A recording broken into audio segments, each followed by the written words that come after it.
Coolpad has been launching smartphones mostly in the sub 10,000 rupees segment. Its last smartphone was the Coolpad Mega 5A and the latest one is the Coolpad Note 8, which is priced at 9,999 rupees. And for that, you get face unlock, a 4000 mAh battery, 64 GB of internal storage. The thing is, Coolpad has priced it in a segment that is really hot and has seen really good smartphones from the competition. So is the Note 8 geared to take on the competition? We review it to find out.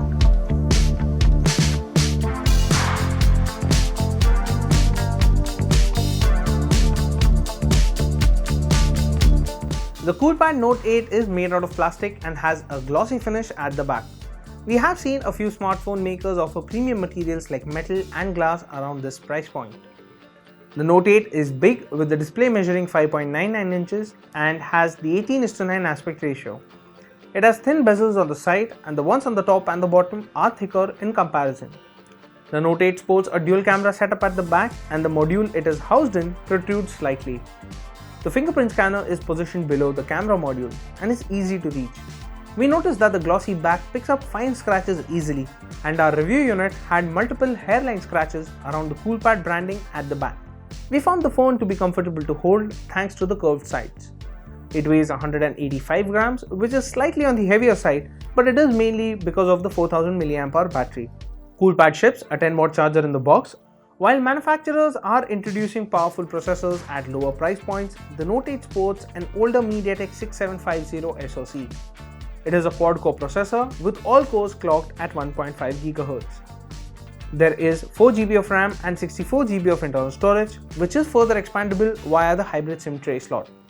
If you aren't using the hybrid SIM slot for the memory card, you can use 2 nano SIMs. The phone also gives you the option to treat microSD card as primary storage. There is support for 4G as well as VoLTE, but only on the first SIM slot, while the other is restricted to 3G networks only. Coolpad ships the Note 8 with Android 8.0 Oreo. There are no custom UIs on top, and you get stock Android with a few apps pre-installed. Our unit was running the October security patch at the time of review, which is fairly recent. It also has the face unlock feature, which uses the selfie camera to scan your face and unlock the smartphone. It is quick to unlock the phone, and when it fails to work, you can use the fingerprint scanner at the back to securely unlock the smartphone. While 4 GB of RAM and 64 GB of storage looks good on paper, the old MediaTek MT6750 processor puts the Note 8 on the back foot. The processor is showing its age now and feels out of place when running modern games. While playing PUBG Mobile at the recommended medium settings, the phone got hot to the touch in a matter of minutes, forcing us to lower the graphics settings. Even with lower settings, the phone would get hot to the touch around the 15-minute mark, and we also saw occasional stutters while in gameplay, which is a little annoying. Battery life is decent and managed to last us a little longer than one working day. In our usage, which consisted of an active WhatsApp account, an hour of navigation using Google Maps, running a few of our benchmarks, and 40 minutes of PUBG Mobile, resulted in the phone hitting the low battery mark by 9 PM. In our HD video loop test, the phone managed to go on for 8 hours and 46 minutes. The dual camera setup at the back consists of a 16 megapixel primary camera with an f2.0 aperture and a secondary 0.3 megapixel depth sensor. The single LED flash is positioned next to the camera module. At the front, the Note 8 has an 8 megapixel selfie shooter. The camera app on the Coolpad Note 8 gives you multiple shooting options, which include panorama, face beauty, blur, mono, pro, and the default photo and video mode. In pro mode, you only get the option to set white balance, ISO, and exposure. Swiping right from the default screen gives you access to multiple filters which can be applied before clicking a photo. But enabling HDR is a two-step process. When shooting in daylight, we observed that the phone was a little slow to focus and set exposure.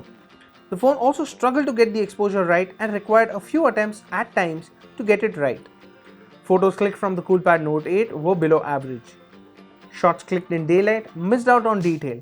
The phone is also slow to click photos in HDR mode, but delivers a slightly better output in bright surroundings. Macros are decent when the phone manages to get the exposure right, which seemed off most of the time. The blur mode lets you simulate a bokeh and gives you the option to select the level of blur required. We found edge detection to be completely off. In low light, the camera performance takes a dip and has significant shutter lag. The output has low noise, but the aggressive noise reduction results in visible grains in the output. Video recording maxes out at 1080p for the primary camera and 720p for the selfie camera.